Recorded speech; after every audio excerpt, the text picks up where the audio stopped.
Associate sponsor UltraTech cement. 5व्या टप्प्याच्या लोकसभा निवडणुकीचे मतदान जे आहे ते प्रक्रिया पार पडलेली आहे आणि 4 तारखेला त्याचा निकाली लागणार आहेत। एकंदरीत या निकालामध्ये नेमकं काय चित्र असणार आहेत, महाराष्ट्रामध्ये कौल कोणाचा असणार आहे, त्याचबरोबर कुठल्या मुद्द्यावरती या निवडणुका झाल्या हे जाणून घेण्यासाठी आपण आलो आहोत ठाण्यामध्ये। ठाण्याचे ज्येष्ठ पत्रकार आणि त्याचबरोबर राजकीय विश्लेषक थत्ते साहेब आपल्यासोबत आहेत। आपण त्यांच्याकडनं जाणून घेऊया। सर, काय वाटतं यावेळेला महाराष्ट्रावरती पूर्ण देशाचं लक्ष लागलेलं आहे, नेमकं यावेळेचा कौल काय असणार आहे? कसं झालंय की भारतीय जनता पक्षाने 400 पारचा इतका घोषा लावला की आता 350 जरी मिळाल्या त्यांना तरी लोक म्हणणार आहे 400 कुठे मिळाल्या, आणि त्याच्यामध्ये महाराष्ट्राचा वाटा मोठा असेल असं सगळ्यांनी गृहीत धरलं होतं। पण वातावरण इतकं विचलित झालं होतं, गढूळ झालं होतं की थोडासा संभ्रम सगळ्यांमध्ये निर्माण झाला की खरोखरच हे बोलतायत, फडणवीस बोलतात 45, अमित शहा बोलतात 41, खरंच इतकं जाईल का? आता माझा अंदाज असा आहे की साधारणतः 35 ते 40 दरम्यान सीट्स या महायुतीला येतील। एकंदरीत आपण पाहिलं गेलं तर ज्या ठिकाणी आपण पाहतो की अब की बार 400 बार असा यांचा नारा होता, तर दुसरीकडे पाहिलं गेलं तर अब की बार हदपार तडीपार अशा प्रकारचं महाविकास आघाडीचा नारा होता। तर महाराष्ट्रामधल्या 48 जागापैकी किती जागा नेमका यांना मिळतील, काय तुम्हाला वाटतं? नाही, मी मगाशी म्हणालो तसं 35 ते 40 दरम्यान 100% मिळतील असा माझा अंदाज आहे। 35 ते 40%, 35 ते 40 जागा मिळतील महायुतीला असं वाटतं, म्हणजेच 8 ते 13 जागा या महाआघाडीला मिळतील। एकंदरीत पाहायला गेलं तर महाविकास आघाडीला ज्या प्रचारादरम्यान ज्या पद्धतीने त्यांनी प्रचार केला, तर कुठल्या अशा गोष्टी आहेत त्याच्यामुळे कुंकुमत त्यांना वाटतं, आणि दुसरी गोष्ट महायुतीला नेमकं असे कुठला प्रचार त्यांनी केला ज्याचा फायदा होऊ शकतो असं वाटतं? मला असं वाटतं की महाआघाडीने केलेले 2 मुद्दे खूप यशस्वी ठरले। एक म्हणजे यांना जर असं 407 सारखं राक्षसी बहुमत ज्याला मिळतात ते मिळालं तर हे संविधान बदलतील, आणि आपल्या समाजातला एक मोठा वर्ग असा आहे की ज्याचं संविधानाशी आणि डॉक्टर बाबासाहेब आंबेडकरांशी फार हार्दिक असं नातं आहे, तो वर्ग विचलित करण्यामध्ये महाआघाडीने यश मिळवलं। दुसरी गोष्ट अशी झाली की असं जर सगळं झालं, यांना संविधानाच्या बरोबरच एक प्रकारची हुकुमशाही सुद्धा इथे येईल आणि ती मुसलमानांविरुद्ध असेल, अशा तऱ्हेचं जे वातावरण होतं त्याच्यामुळे मुस्लिम वर्ग पण दुखावला, दलित वर्ग संविधानाच्या मुद्द्यावर दुखावला। पण महायुतीने सतत प्रयत्न असा केला की मुद्दे कुठले येऊ नयेत, फक्त मोदींचा चेहरा एवढा एकच मुद्दा राहावा। तर त्यामुळे असं एका चेहऱ्याकरता हे महायुतीला मतदान हवं आहे, आणि इकडे विरोधामध्ये वेगळे मुद्दे मांडले असं मला वाटतं। महाराष्ट्रामध्ये हिंदू मुस्लिम ध्रुवीकरण झालेलं असं वाटतं का, आणि राम मंदिरचा मुद्दा जो आहे तो किती चालेल असं वाटतं? नाही, महाराष्ट्रामध्ये कसं आहे ना, हिंदू आणि मुसलमान यांच्यामध्ये तो कडवटपणा जो उत्तर भारतामध्ये आपल्याला दिसतो तो आपल्याकडे नाही आहे, तेवढा कडवटपणा नाही। आपले मित्रपरिवारामध्ये अनेक हिंदू मुस्लिम सगळे सहजावर जगतात, त्यामुळे तेवढा कडवटपणा नाही। कुठे एखादी किरकोळ घटना घडली, दंगल घडली, तेवढ्यापुरते हिंदूंचं हिंदू पण जागे होतं, पण अन्यथा होत नाही। तर त्यामुळे हिंदू मुस्लिम हा मुद्दा महाराष्ट्रात फार चालेल असं मला वाटत नाही, ध्रुवीकरण होण्या इतका चालेल असं वाटत नाही। आणि दुसरी गोष्ट अशी आहे की राम मंदिर, श्रीराम मंदिराचा जो मुद्दा होता तो मलाही असं वाटत होतं की इलेक्शनपर्यंत असं वातावरण हे करत राहील, असं चैतन्यमय ठेवील, पण एक आठवडाभरामध्ये तोही मुद्दा विरला असं मला वाटतं। एकंदरीत आपण पाहायला गेलं तर ज्या पद्धतीने पक्ष फुटल्यानंतर ठाकरे असतील, त्याचबरोबर शरद पवार असतील, यांना सहानुभूतीची लाट या ठिकाणी दिली जाईल किंवा मिळली जाईल असं म्हटलं जात होतं, ती सहानुभूतीची लाट मिळेल का?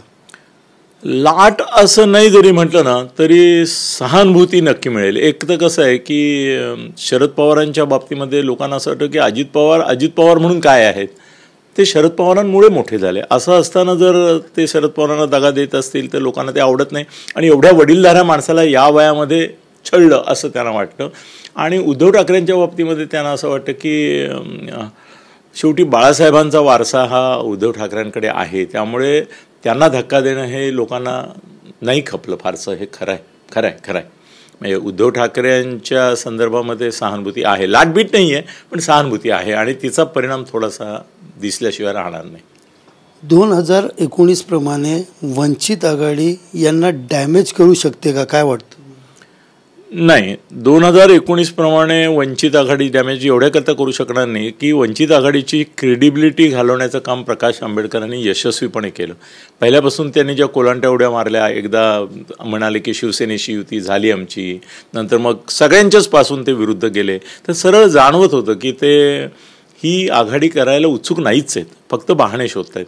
त्यामुळे मला नाही वाटत की त्यांच्यामुळे फार निगेटिव्ह परिणाम मतदानावर झाला असेल. एकंदरीत पाहायला गेलं तर महाराष्ट्रामध्ये किती जागा मिळतील आणि देशामध्ये याच्यामध्ये किती जागा मिळतील, काय वाटतं, काय अंदाज आहे तुमचा? मी जो अभ्यास केला त्याच्यावरून मला असं वाटतं की 350 ते 350 दरम्यान देशामध्ये जागा एनडीएला मिळतील आणि महाराष्ट्रामध्ये माझा अंदाज 37 ते 40 असा आहे महायुतीला. बाकीच्या अर्थातच महाआघाडीला मिळतील असा माझा अंदाज आहे आणि तो बरोबर ठरेल अशी आशा आहे. आपण पाहिलं तसं पश्चिम मुंबई झालं, त्याचबरोबर अजितदादा यांच्या पत्नी स्वतः उभ्या होत्या, सुप्रिया सुळे उभ्या होत्या, अशा अनेक ठिकाणच्या जागा आहेत. त्या ठिकाणचा अंदाज काय वाटतं तुम्हाला, काय नेमकं त्या ठिकाणी? कसं आहे ना की सुप्रिया सुळे ही पहिल्यापासून राजकारणामध्ये आहे आणि तिची एक बॅकग्राऊंड आहे पॉलिटिकल, तिने लोकसभेमध्ये पण काम केलेलं आहे. त्यामुळे अजितदादांच्या इच्छेकरता त्यांची पत्नी उभी राहिली असा जो प्रकार तिथे आहे त्याच्याबद्दल लोक फार अनुकूल असतील असं वाटत नाही मला. की बरं करायचं होतं तर एखादा कोणी कार्यकर्ता केला असता तिला टक्कर द्यायला तरी समजलं असतो, पण त्यांची स्वतःचीच बायकोच्या पलीकडे पार्थ आणि म्हणजे शरद पवारांना म्हणायचं की सुप्रिया पलीकडे जात नाही, स्वतः सुनेत्राच्या पलीकडे जात नाही, पार्थच्या पलीकडे जात नाही, लोकांना ते खटकतं ना. तर त्यामुळे मला नाही वाटत की मला सुप्रिया येईल असं वाटतं. मला फक्त डाऊटफुल सीट्स मुंबईमध्ये 2 होत्या, त्यातल्या एका संदर्भात आता असं वाटतं की येईल. याचं कारण तिथे दक्षिण मुंबईमध्ये यामिनी जाधव ज्या उभ्या राहिल्या आहेत तिथे मला जरा डाऊट होता की त्यांची खूप बदनामी झालेली आहे, त्यांच्या पतीची पण खूप बदनामी झालेली आहे, त्यामुळे छापे पडलेत, हे पडले, त्यामुळे असं प्रतिमा हे नव्हती. पण तिथे जो वर्ग आहे तो वर्ग भारतीय जनता पक्षाचा लॉयल मतदार आहे, त्यामुळे तो त्यांना आणील. इथे आपल्या रवींद्र वायकरांच्या बाबतीत मात्र मला असं वाटतं की दोघंही भ्रष्टाचाराचे आरोप झालेले आहेत, पण अमोल कीर्तीकरबरोबर फक्त एकच खिचडी आहे, यांच्याकडे अख्खी प्लेट आहे की ज्याच्यामध्ये अनेक प्रकारचे आरोप आहेत त्यांच्या त्या मातोश्री क्लबपासूनचे सगळे. तर तिथे कदाचित अमोल कीर्तीकर रवींद्र वायकरांना त्रास देऊ शकेल बऱ्यापैकी किंवा मात करू शकेल असं शंका माझ्या मनात आहे. एकंदरीत पाहायला गेलं तर नारायण राणे झाले, त्यांच्याही त्या प्रकारचा कोकणपट्टा झाला, त्याकडे तुम्ही कुठल्या दृष्टिकोनाने बघतात, म्हणजे त्या ठिकाणी काय चित्र वाटतं तुम्हाला? नाही, कसं आहे, नारायण राणे यांनी त्यांची सगळी पुण्याई पणाला लावलेली आहे, किंवा पुण्याई कमाई सगळंच पणाला लावलेलं आहे. पण त्यांच्या 2 मुलांमुळे खूप अस्वस्थता आहे कोकणामध्ये. मला असं वाटतं की ते निवडून आले तर स्वतःच्या बळावर येतील, पण जर पराभूत झाले तर त्याला कारण ते स्वतः नसतील, त्यांची मुलं असतील. ठाणे जिल्हा म्हणजे शिवसेनेचा बालेकिल्ला मानला जायचा, मात्र शिवसेनेचे आता 2 गट पडलेले आहेत आणि या ठिकाणी दोघांचं अस्तित्व पणाला लागलं आहे.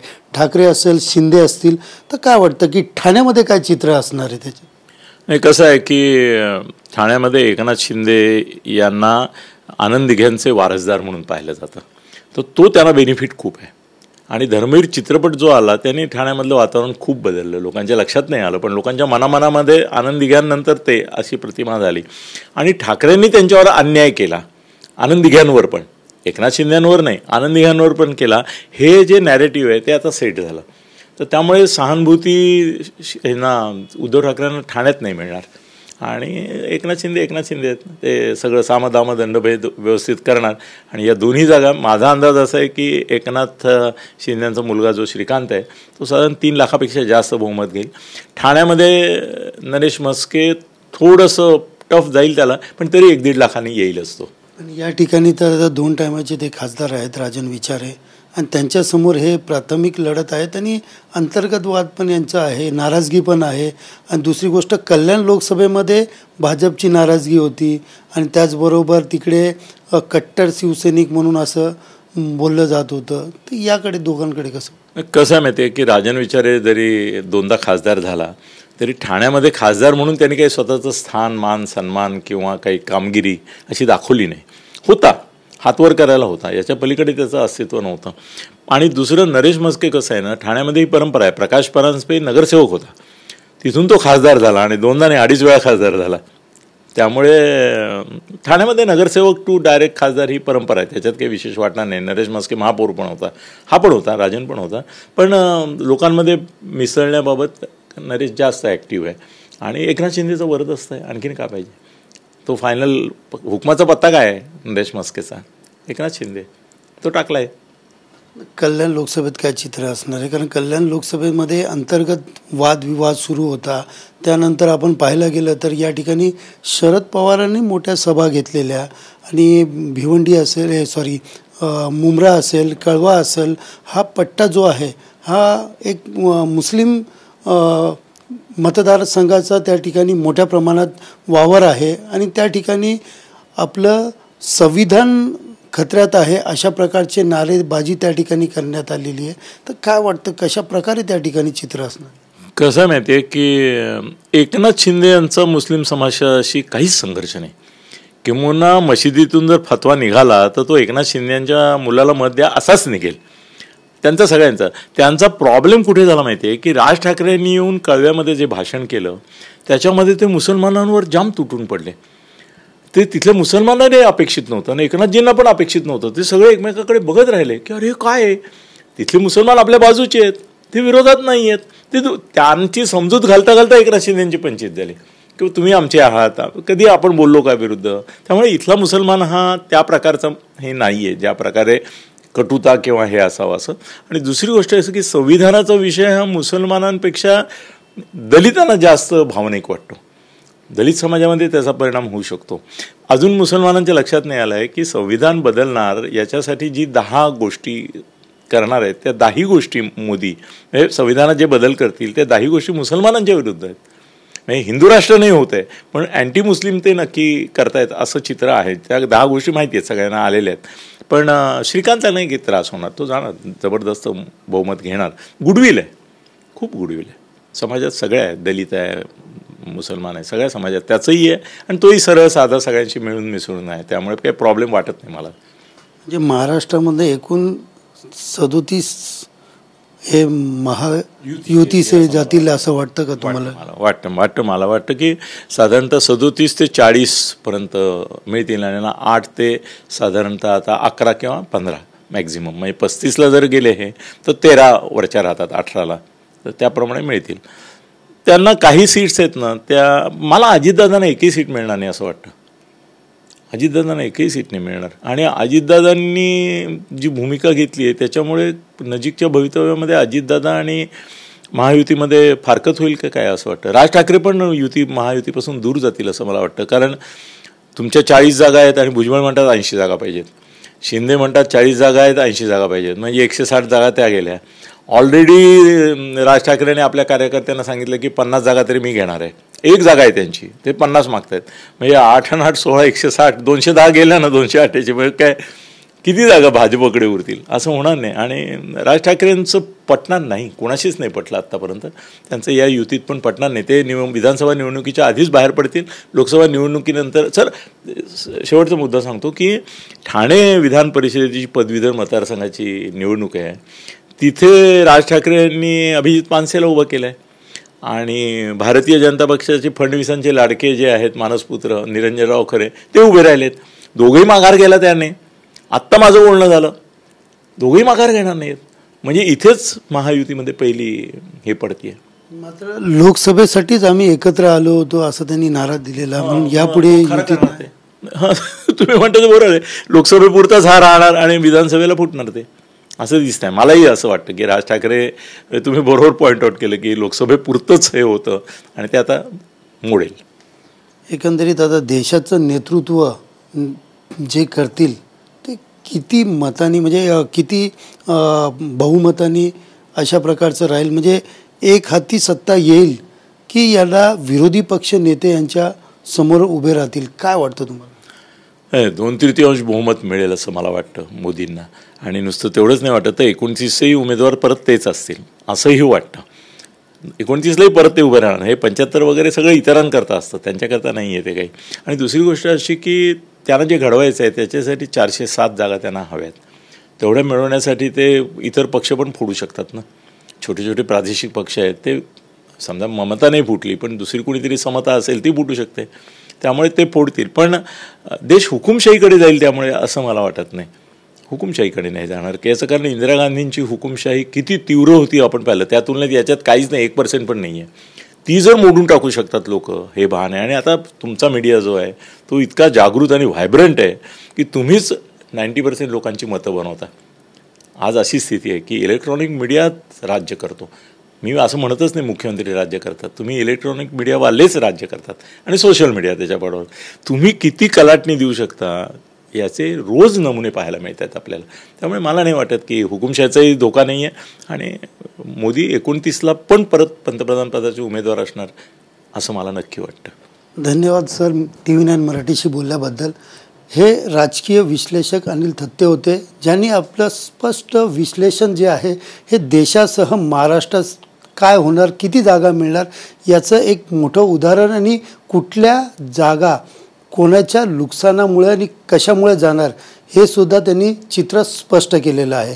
मात्र 4 तारखेला मतमोजणीनंतर नेमकं काय चित्र असेल हे येणाऱ्या 4 तारखेला स्पष्ट होणार आहे. Sunil Jadhav, TV9 Marathi, Thane. Associate sponsor UltraTech cement.